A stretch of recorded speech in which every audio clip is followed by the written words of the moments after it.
Well, hi, I'm Hugh Macfarlane from Align Me, and in Melbourne today. We have the great fortune of being relatively COVID-free here, so no face mask. I am, though, in my office a little early here for us, but I hope that you're having a great day and I look forward to contributing to it.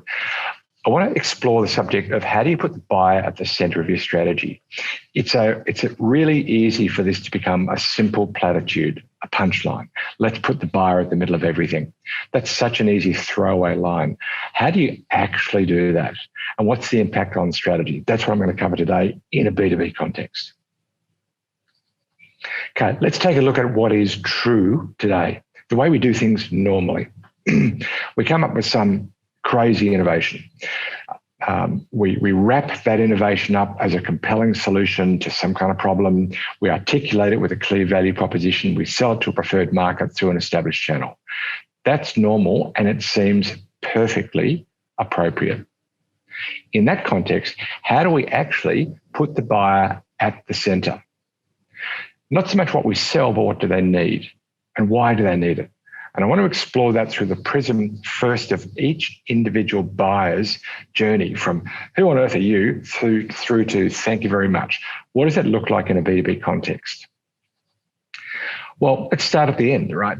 When you make a decision in a B2B context, it's normally a complex buying and selling motion, and there's a dance that's had between the buyer and the seller. That's normal. To make a decision, you have to have formed a preference for one option over the others. And one of the options is always do nothing, do it yourself. These are legitimate options in a lot of B2B contexts. But before a decision can be made, the buyer has to prefer one option over another. And before that, they need to understand what the options are. Before that, there's some kind of need that they're clear about and they've shared with you as the seller. And before that, there's some kind of problem that gave rise to that need. Let me just do that one again. Before the need, there's some kind of problem that gave rise to the need. I want to come back to that. It's important. Before that, they might be curious, but only curious. They don't yet agree that there's a problem at all, let alone that it's a priority, and most certainly that you can't fix it, but they're curious. They're attending your webinar, they're meeting with your salespeople, they're on your website, they're reading your emails, they're watching your videos. Whatever they're doing, we can only assume that they're curious at that stage. There is some kind of interest, but that's all. And before that, they might know who you are, but they're not even interested. And before that, they don't even know who you are. They're untroubled about the problem that you'd like to solve, and they're unaware that you can solve it. That's kind of normal B2B motion. Now, sometimes we lose sight of where the buyer's up to, and it looks like it's not linear, but guess what? It is, just that we've lost visibility of it. The fact that we can't track where they're up to doesn't mean that there is not that kind of chronology of thought. Anyhow, if that's the way things work, we've done that backwards. Let's do the same thing forward. So at some point, we've got a big part of our market who doesn't even know who we are. So we need to do something so that they know that we're in the category. If they're looking for somebody kind of like us, then they should know that we are one of the options. And then we should get them interested enough to engage in something. Meet with a salesperson, read our content, watch our videos, whatever the something is. We need to get them interested enough. And then at some next point, we need, through that exploration, for them to acknowledge there's a problem they really should think about fixing. And maybe that there's a unique insight that we have into that problem that says that they should, in the very least, be talking with us about the problem, maybe others, but they should definitely be talking with us about the problem and really exploring it. If we seem to have some kind of unique insight into that problem. Again, that's important, the unique insight into the problem. It's not, hey, Mr. Customer, what's the problem? It's, hey, how bad is this hurting? I see this issue all the time. How bad's that hurting you? That's gap acknowledged. Need agreed, kind of what it says on the tin, but that's not just, again, hey, Mr. Customer, what do you think you need? But rather, let's agree that if you've actually got that problem, you probably need something that does A and B and C and doesn't have any D in it. That's need agreed. It's a negotiated understanding of the need. After that, they understand your offer, prefer it, and they buy it. Now, so far, nothing new. That's the buyer's journey. It's been that way for 1,000 years. But here's the so what for you, and here's what you need to do to help put the buyer at the center of your strategy. And it begins with an understanding that not all problems are created equal. You've got an amazing solution. I haven't seen it, but I bet it's great. I bet you do what you do really well, and your product or your service or your combination thereof is super. I bet it's great. And you designed that solution to meet some kind of need that you could see in the market, that your experience or your intuition or your research told you was a legitimate need. And you've made this solution to meet that need. So if somebody has that need, they're going to look at your solution and say, where have you been all my life? But that's the perfect world. What if they don't? What if what they actually believe they need is quite different from the need that you were trying to solve for?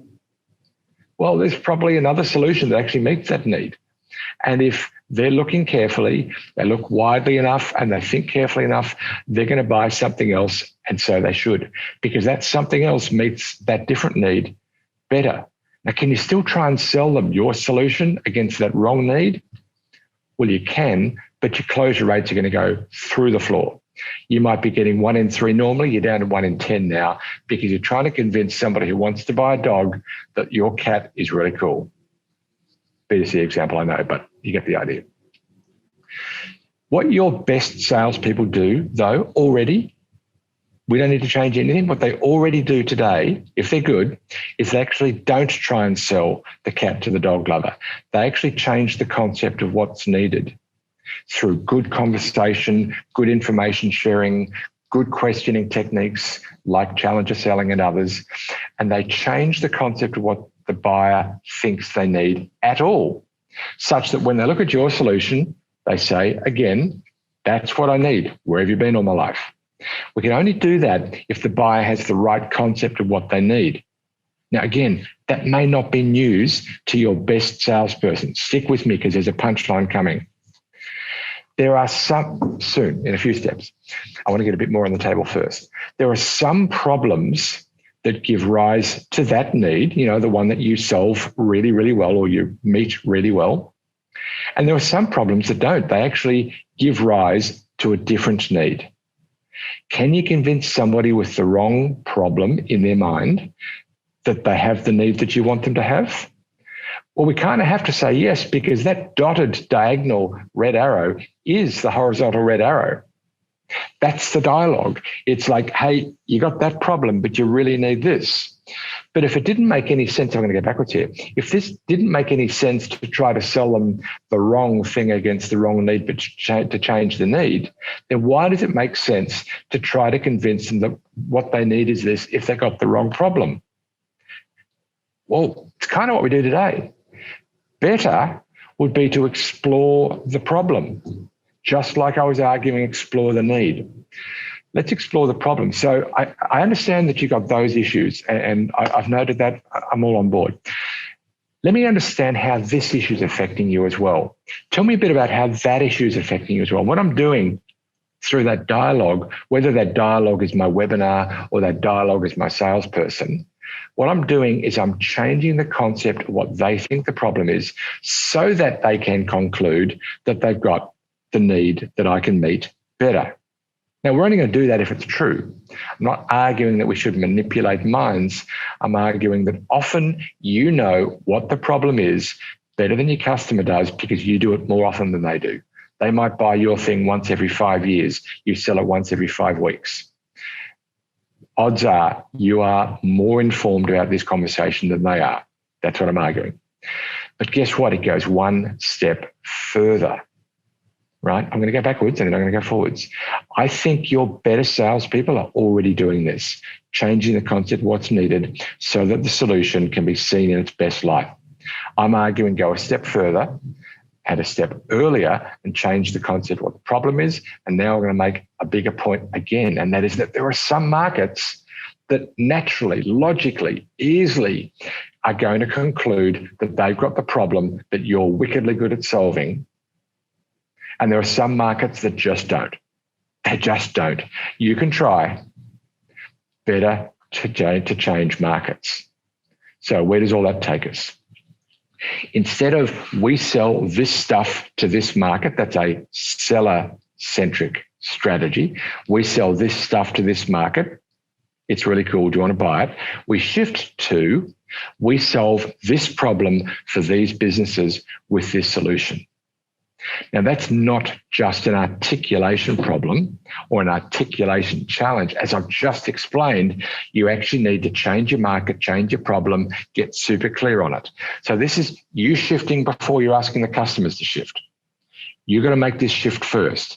This is not get your messaging clear, school. This is get your strategy clear, school. How do we make the buyer central to our strategy?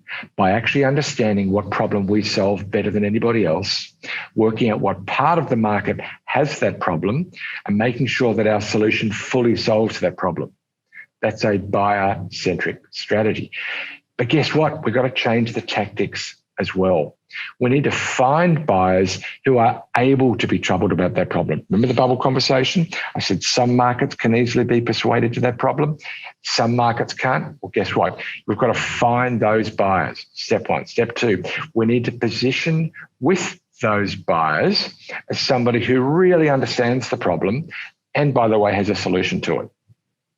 Better yet, understands it in a unique way. It's not just, I'm one of the guys that gets it. No, actually, I'm the guy that really gets it. We help them then to agree that they have the problem and that it's a priority. We help them to work out what's needed to solve the problem before we're putting a solution on the table. Let's just agree that what you need to solve that problem is from somebody, maybe me, maybe her, maybe she's got a better solution than I do. Let's not go there yet, but let's agree that from somebody you need A and B and C, and you probably don't want to have too much D. Now, I know I'm using kind of silly ABC here, but stick with me on this because I want to not get lost in the example from one B2B story to another. So I'm going to use that. I'm going to keep using that silly construct if you'll let me. That conversation, you're going to need this, and you're going to need this, and you're going to need this, and you probably don't want any of that. What I'm doing there is I'm selling against my competitor. I'm creating clarity in the mind of the buyer that they're going to need something that only I can provide. I'm not telling them yet what I do. I'm going to do that. But if I really believe that my solution's better than hers, if I really don't believe that, I should stop trying and let her win because she's smart, right? But if I really believe that my solution is better than hers, then why is it better? It's better because it does some different things. And I need the buyer to understand that those different things are kind of cool. But I need them to understand that before I put my solution on the table, because the moment I put my solution on the table, they're doing these ones, right? They're crossing their arms. So before that, let's agree that if that's actually really an issue, that's great conversation we've just had. Thank you so much for that. Let's just agree that if you really have that issue, you're going to need from somebody, me or somebody else, A and B and C, and you probably don't want to have too much D because too much D is not going to help you solve that problem. And I'm anti-selling my competitor before the deal's on the table. I need to propose a solution that meets that need. It should now get kind of easy. I don't need clever closing techniques if I've done a good job of concept educating the customer. Now I'm talking about now an individual customer. Let's go back a little bit. I need to position to the whole market as somebody who can solve the problem. And I need to convince lots of the market that they've got the problem. So I've got marketing and sales need to be in on this act. I'm going to come back to that point in a moment. I need marketing and sales to be in on this act, probably, frankly, pre-sales and delivery as well. Propose a solution to meet the problem. Again, it should be easier from now if I've done a good job earlier. Help them to recognize that our approach to solving the problem is superior. How do we get sales and marketing on the same page? Well, there's a 67% higher probability that marketing-generated leads will close if you get them on the same page. That's a good reason to do it. There's a 108% better lead acceptance rate if marketing and sales are on the same page. That's not a surprise. If marketing and sales are on the same page, sales is probably going to accept marketing's leads a bit more often, or marketing is going to create leads more worthy of being accepted by sales a bit more often, either or both. And as a result, we're going to see a 209% increase in the contribution from marketing's efforts as a consequence. That's from a study that we did together with Marketo. All right, how do we do that? Sales and marketing don't need to align to each other. We talk about sales and marketing alignment. The gig is not to get sales and marketing to align to each other, but they need to align instead to the same objectives, the same strategy. That's what I alluded to before, the same tactics and the same measures. Now, we need to bring that story together into a simple articulation. It's a wonderful quote from Blaise Pascal, French philosopher, mathematician, philosopher. And he said, "I'm writing you a long letter because I haven't the time to write you my normal short letter." It's a wonderful quote. We need to take the time to get that complex conversation down to its barest essence. Now, I know you can't read the small print on here. Kind of the point isn't small print. The point is get your strategy and your tactics down onto one page. This is the way that we do it in Funnel Plan. But via whatever means, get your strategy and your tactics down onto one page. Okay, so here are some next steps. With or without help, with or without help, what you need to do is get sales and marketing, and probably on the product side too, in a room or on a Zoom. Get them together. 80% of the magic is just doing this together. The next 20% are the next points. Get all of them to agree all of the problems that you solve, not just the one, but the many problems that you solve, and then analyze each of those problems, thinking about how common is that problem? Is that like only affecting 3% of the market, or does everybody have that problem? How much pain does it really cause? Because some problems actually hurt more than others. Is it getting worse? Is it getting better? Are there lots of competitors who can solve this problem? Are there barriers that protect us? If we became amazing at solving that problem, would we have some kind of moat around us? And then look at ourselves. Do we have a unique ability to solve that problem? Do we have reputation for doing so? Some kind of cost advantage, and do we have referenceability? Choose which of those problems, therefore, you should focus on because you solve it uncommonly well. Agree what kind of businesses and what role in those businesses most have that problem. We're building a B2B strategy here, of course, so we're worried about the businesses and the roles most have that problem because that's who you should be targeting. Agree what a complete solution to that problem looks like. Remember, you're doing all this together, sales, marketing, product, in a room or on a Zoom together, to answer all of these questions, and agree what buyer-centric tactics you're going to use, and then take your story, put it together in one page. That's how you put the buyer at the center of your strategy. My very best of luck.